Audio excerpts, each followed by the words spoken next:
ang mga tao ngayon meron mang sinasabing kapayapaan sa kanilang mga labi, pero wala yung tunay na diwa ng kapayapaan sa kanilang mga puso. Para sa akin ay kahit hindi ko alam kailan ipinanganak ang Panginoong Hesus, kung anong araw, ang mahalaga si Kristo yung ipinanganak, hindi yung kapanganakan. Magandang araw po sa inyong lahat. Sir JR po ng Usap-Usap University at mga ka-youth. Welcome na naman po. Tuloy na naman po kayo sa ating regular show. At para po sa mga new viewers, atin pong mga baguhan, ang atin pong ginagawa dito sa U3, tayo po ay nanonood ng mga religious discussions, preaching, sermons, mga debate at iba pa. Basta sensible at religious video, we try our best to watch it for the first time. At dahil tayo po ay nagsushoot December po, sa first week ng December, syempre alam nyo naman po yan, ang pinakapopular na season sa ating bansa. And arguably the most important na both religious and family tradition ang Pasko, mga ka-U3. So tapos na po tayo sa iba't ibang mga perspektiba from different religions. Napanood na po natin ang perspective ng Islam, ang perspective ng SDA, and for this video, ang perspective naman po ng MCGI, ang pinaka-in-demand po syempre na preacher sa atin pong channel, si Brother Eli Soriano. So ang atin pong papanoorin ay dalawang video. Ang unang video ay isang presentasyon ng MCGI channel, if I remember correctly. At ang pangalawa naman po ay isang rare na audio file lamang ng discussion ni Brother Eli patungkol po sa Pasko noong 1980s pa, kung di ako nagkakamali. From the show, This is Manolo Favis and the Genius Family. Sa akin pong background sa pag-aanalisa sa pag-iimay, ako po ay dating university debater mula po sa MSU IIT sa loob po ng 3 taon. Ako rin po ay nakapagdebate sa ABS-CBN News Channel, member ng isang international public speaking organization, at delegado ng Pilipinas sa isang komperensya na inorganisa ng Harvard University. Mga ka-U3, hindi po ako member ng MCGI. Isa lamang po akong hamak na video reactor. So, posible po sa akin pong panonood, meron po akong mga parang agreement o parang disagreement. Pero sana po, huwag niyo naman po masyadong personalin dahil ako po ay nagbibigay lamang ng isang genuine and honest na reaction. Kung nagustuhan niyo po yung ating pong content na patungkol po sa mga perspective, lalong-lalo na po from MCGI, please don't forget to subscribe and click like, mga ka-U3. Once you do that, it's like you are suggesting to other YouTube viewers po, mga ka-U3. You can also share this link sa inyo po mga Facebook page at iba pang mga social media platforms. So, if everything now is ready, let us watch this video together. Sabahin niyo po ako. Let's go!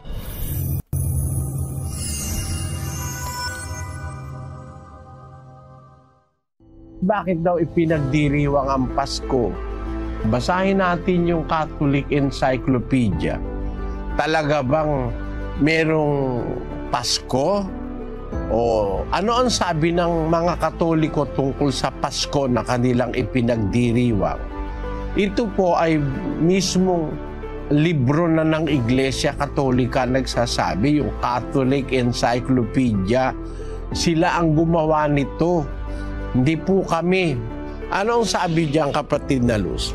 Ito ang sabi po dito sa Catholic Encyclopedia sa Volume 2, page 607. Ang title ay Christmas.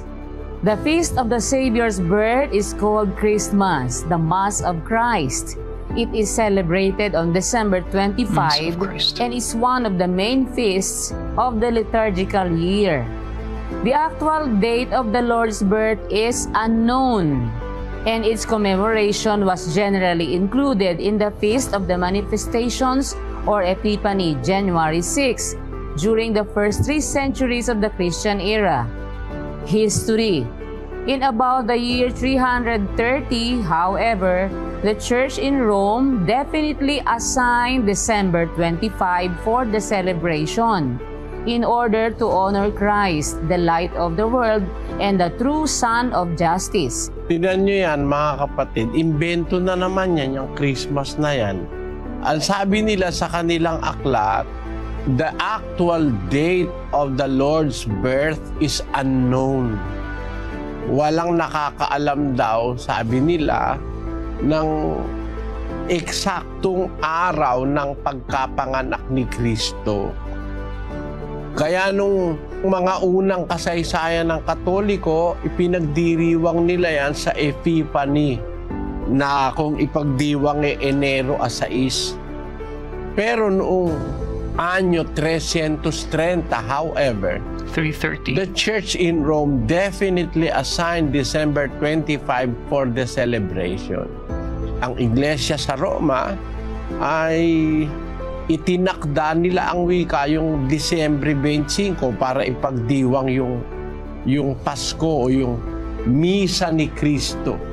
Christmas, Mass of Christ. Puro invento talaga, wala sa Biblia eh. Walang batayan.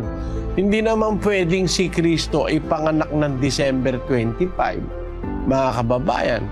Kasi, nung ipanganak si Kristo, meron pong mga pastor ng tupa doon sa labas, sa parang Bethlehem na papakain ng tupa nila sa gabi. Kaya ngayon ang nandun sa awitin na kinakanta-kanta ng Katoliko yun eh. Sabi ron, the first Noel, the angels did say, was to certain poor shepherds in fields as they lay.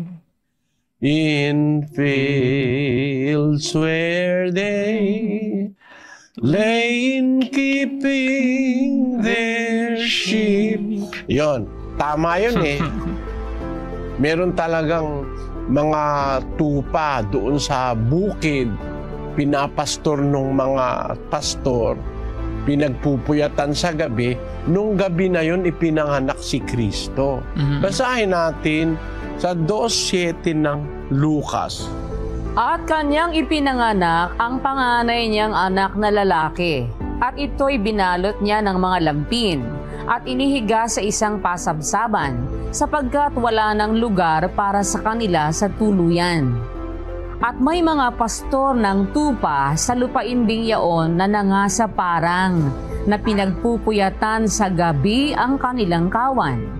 At tumayo sa tabi nila ang isang anghel ng Panginoon, at ang kaluwalhatian ng Panginoon ay nagliwanag sa palibot nila, at sila'y totoong nangatakot.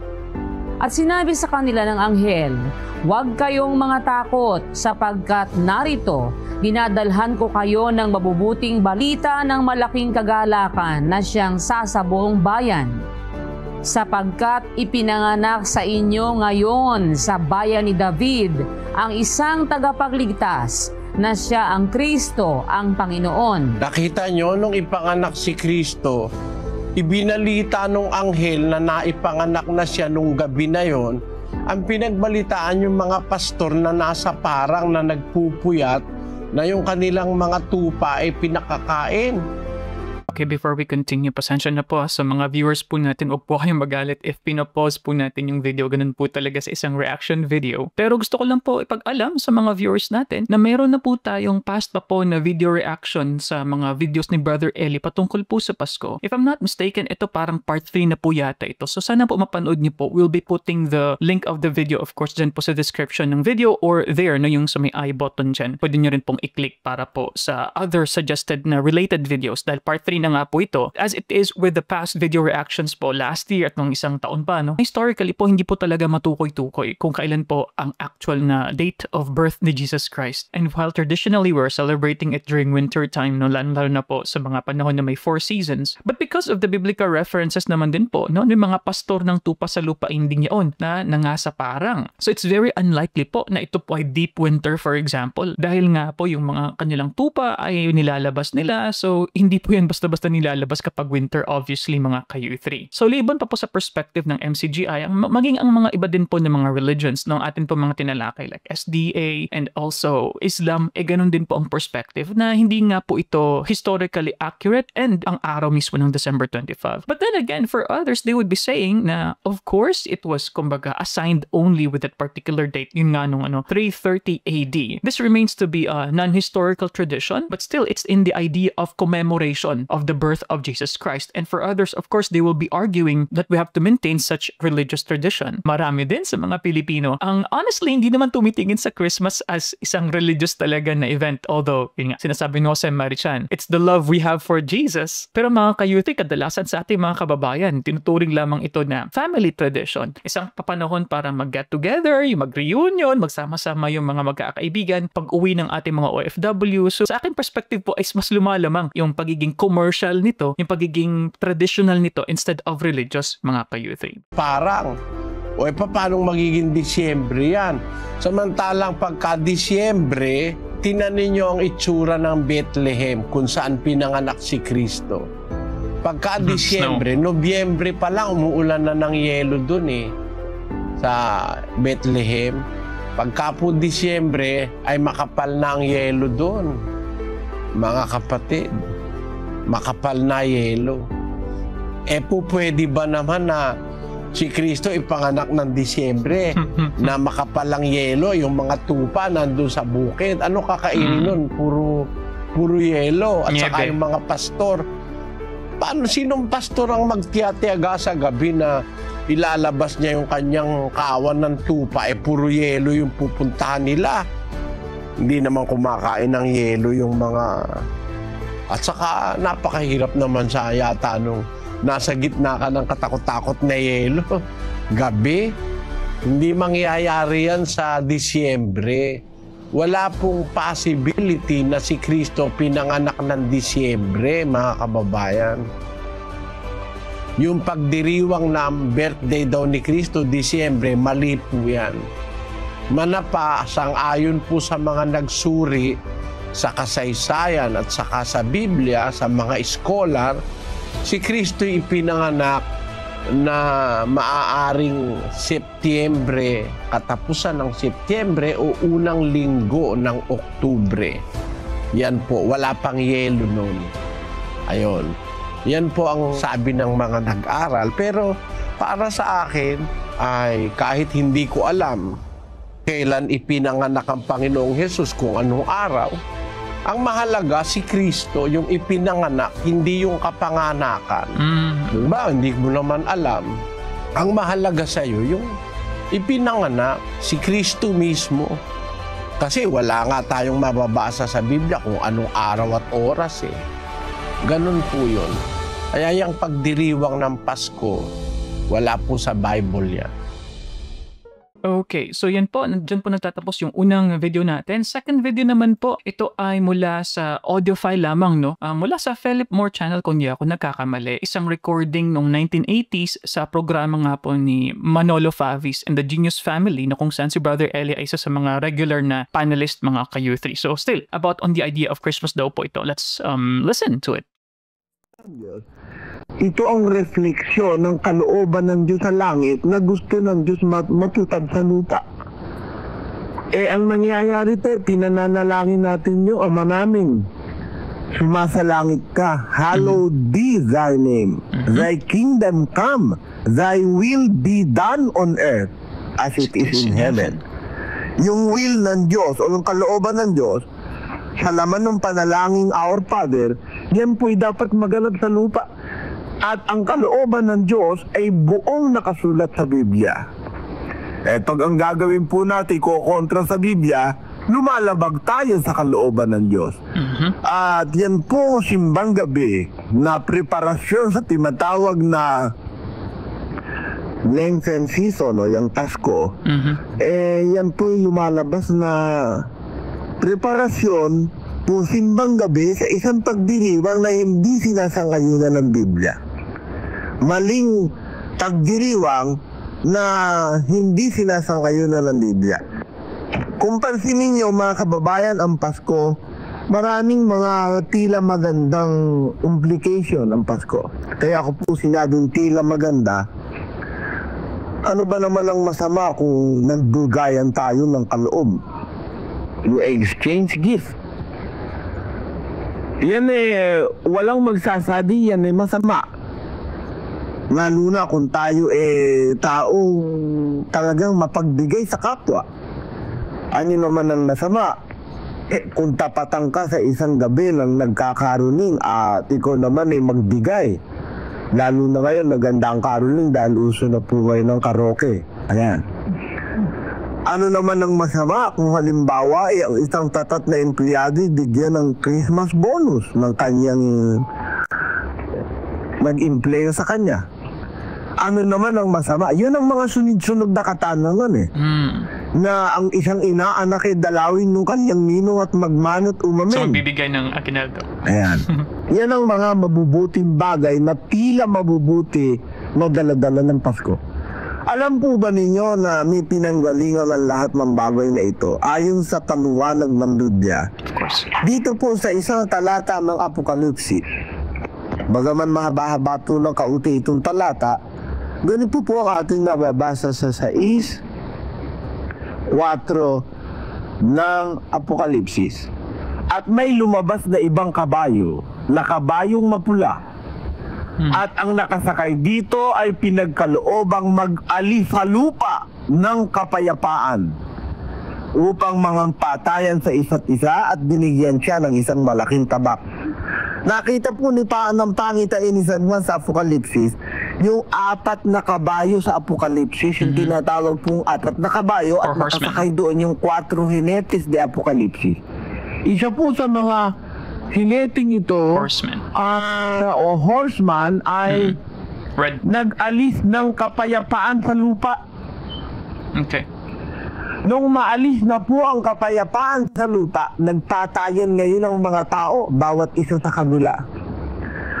Ngayon, pati ang Panginoon na ating Panginoon Kristo, tinatay nitong mga nag-alis ng kapayapaan sa lupa. Ituloy po natin sa 11:9 ng Apokalipsis.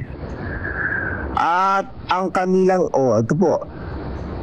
At ang mga tao mula sa gitna ng bayan at mga angkan at mga wika at mga bansa nanonood sa bangkay, sa kanilang bangkay, 3 araw at kalahati, na hindi itinulot ng kanyang bangkay ay malubing. At ang mga nananaw sa ibabaw ng lupa ay nangagagalak tungkol sa kanya at nangatutuwa nang mamatay itong mga propeta ng Diyos dahil doon sa patay at naalis na nga ang kapayapaan, natuwa pa itong mga nasa lupa at sila'y nangagpadalahan ng mga kaloob. Wala, na yan po ang diwa ng exchange gift. Naganap itong exchange gift na ito nang mawala yung tunay na kapayapaan sa lupa. Kaya ang nangyari po ngayon sa atin, di natin alam, itong nangyayaring ito na tila ba mabubuting bagay, ito'y bunga ng isang prophetic verse ng Biblia na galing sa Apokalipsis. Na ito'y naganap na mawala sa lupa ang tunay na kapayapaan sa 6:4 ng Apokalipsis. Ang totoo mga kababayan, ang literal meaning ng Pasko ay peace. Paskwa, kapayapaan. Pero bakit natin sinasabi lagi, Merry Christmas, may we have a Merry Christmas. Sana'y maging maligaya ang Pasko o kapayapaan natin. Kasi walang kapayapaan sa lupa. Wala po. Pakinggan nyo sa 57 ng Isaias, kapitulo 57, versikulo 20 hanggang 21. Sapagkat ang masama ay parang maunos na dagat, at ang kanyang tubig ay umaalimbukay ng burak at dumi, hindi maaaring humusay. Walang kapayapaan, sabi ng aking Diyos, sa mga masama. Kita nyo na, hindi po si Soriano may sabi. Ang Diyos ang may sabi ayon sa Isaiah 57:21. Kung napansin niyo po yung audio quality, hindi po ganun kaklaro dahil galing po ito sa cassette tape. But I find it fascinating yung binigay po na halimbawa ni Brother Eli in illustrating that maybe the exchange gifts that we are doing during Christmas is not a good idea. It's prophetically given though. Dahil walang kapayapaan sa mundo and these actions only seemed good. Kumbaga, that is quite interesting, and honestly mga kayuth, it's my first time po na makarinig po na ganung uri ng argumentasyon. Although, for those people who practice this tradition, they may say na ang tinitingnan naman is yung action naman, Ang tinitingnan naman is ang motibo mo, is ang purpose, and giving gifts is just one way of expressing your care, expressing that you value someone. We give gifts hindi lang naman during Christmas, but also in other special events. So, does it mean that exchanging gifts then are inherently evil? But like what I said, Brother Eli, yung kanyang premise po dito, is that some of these actions that seemed positive, that seemed good, is not good at all, given the context po na it's not biblical. And apparently, sa perspective ni Brother Eli, I'm sure that he will be discussing more on the Christmas season being unbiblical. Hence, the merrymaking that we do during Christmas, traditionally, bilang Pilipino, is not correct. So anyway, let's continue. Walang kapayapaan, walang tunay na kapayapaan sa lupa. Bakit po? Magpapamilya, naggegera. Pero may Paskong sinasabi. Magkakalahi, nagpapatayan. Pero meron sinasabing Pasko. Yung nagpapatayan na yun, parehong may Merry Christmas yun. Kaya, ang tanong ganito. Bakit kailangang mangyari ang bagay na yun at hindi kontrolin ng Diyos. Kasi to kuya, ang mundo ay nasa ilalim ng sumpa dahil sa paglabag ng tao. Ang Diyos po hindi Diyos ng diktadurya, kundi Diyos ng pagbibigay ng kalayaan sa tao. So Manolo Fabius Kaya, yan. ang Diyos naglagay ng dalawa, gaya ng binanggit ni Kaoni, ito ang masama, ito ang mabuti sa harap mo, ito ang buhay at ito ang kamatayan. Piliin mo ang mabuti at mabuhay ka. Pero, hindi kinukontrol ng Diyos ang tao na maging isang robot na puro na lang yung gusto ng Diyos ang maitay-iral whether we like it or not at the point of a gun. Ang Diyos po ay Diyos ng justisya, Diyos ng kapayapaan, Diyos ng pag-ibig. Hindi na mamili ka.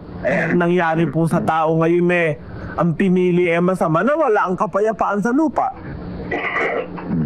At kung wala na po ang kapayapaan sa lupa ngayon, ayan, ang mga tao ngayon meron mang sinasabing kapayapaan sa kanilang mga labi, pero wala yung tunay na diwa ng kapayapaan sa kanilang mga puso. Kaya mapapansin po natin ngayon, very unstable ang ating mundo.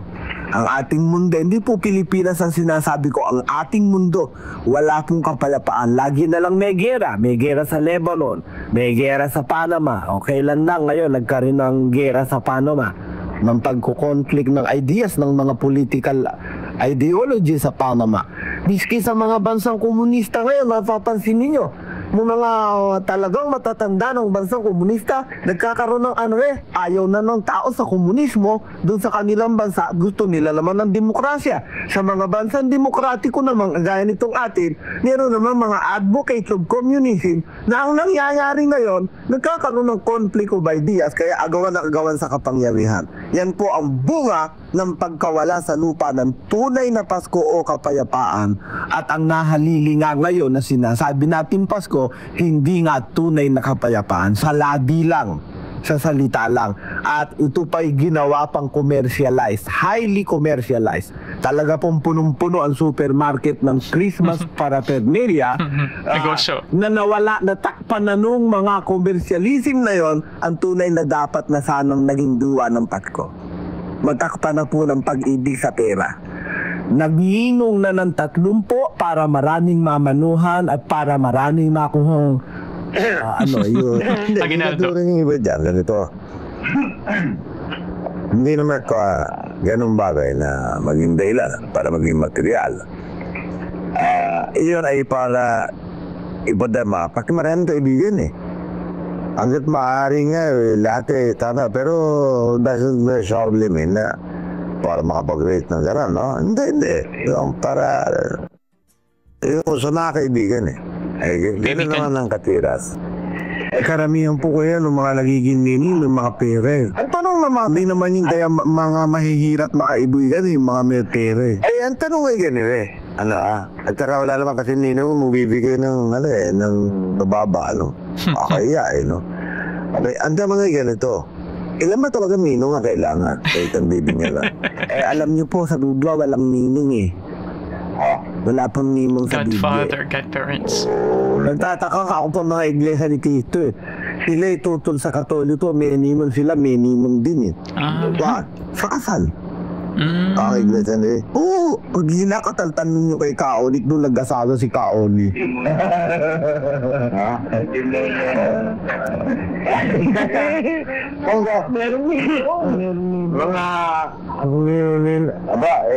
Sa Katoliko, di ba? Opo. Di sasabihin nila, mga ninong at ninang galing sa demonyo. Isa nga po nangyayari. Ang mga Katoliko, sabi na Iglesia ni Cristo sa demonyo, pero kumukuha sila ng ninong at ninong na Katoliko. Pagka malakas sa kamahalan, kaya magagalitin na tabi, kahit na demonyo, kukunin kami lang ninong. Ano ka? Maganda di. Salamat po. Salamat po. Ginawa ko yan. Oh, mga ka-U3, ang iksi po pala ng episode na ito. So, 2 maiksing mga videos lamang po. Ang isa po ay presentasyon ng ang dating daan sa MCGI channel, if I'm not mistaken. And then yung pangalawa nga po, audio file lamang. And recording ito, 1980s pa po. Pero, nako, bitin. So, but anyway, I think it's still, kumbaga, in consonance with the other video reactions na nabigyan natin from MCGI na hindi nga biblical. Ito pong mga practices natin. So, that would mean sa MCGI, totally wala pong Pasko, So, maybe it's just a time time for people to relax, perhaps, and for kids to just stay at home. I wonder, paano po if the members of MCGI would take this chance to gather together, for example, or di ba, uuwi dahil nga mahaba-haba yung bakasyon. Some MCGI members, for example, will be going back home, OFW man yan, or nagtrabaho sa malayong lugar, and then have a feast with the families. So mali po ba yun if they did not follow yung sinasabing quote-unquote na tradisyon na ginagawa natin? Hindi naman yan simbang gabi, hindi naman yan Christmas gift, hindi naman yan paniniwala sa Santa Claus. So would that still be considered as bad, mga ka-youthie, if you consider these times to be with your family and spend quality time? Interestingly, sa iba pong mga sekta o denominasyon na hindi naman po ganun ka-stricto, ka-legalistic, na parang totally bawal talagang Christmas, what I remember is they would have still a church gathering on the 24th, still exchange kind of gifts or do some charity drive, mga ka-youthie, without necessarily calling it as Christmas activity, because maybe of the season where people and yung mindset ng mga tao during December, na kumbaga nasa good mood, nasa good spending mood, and for others literally mas bumabait dahil end of the year na rin po, mga ka-youthie. But anyway, I could see here the strictness of Brother Eli and really disagreeing with the Christmas celebration. And yung sa second video po natin, yung narinig niyo po na boses po kanina, I think that was Manolo Favis nga po, yung host po ng show in the 1980s, I think until 1990s din po. But anyway, please comment below what you guys think about this video. If you like more, you can watch that video over there. May playlist din po tayo dyan, mga ka-youthie. As what I said, this is already part 3. May part 1, may part 2 po tayo na mga Pasko video reactions po from Brother Eli. You can also click subscribe kung ikaw ay baguhan, and I'll see you guys next time. Peace! Bye-bye!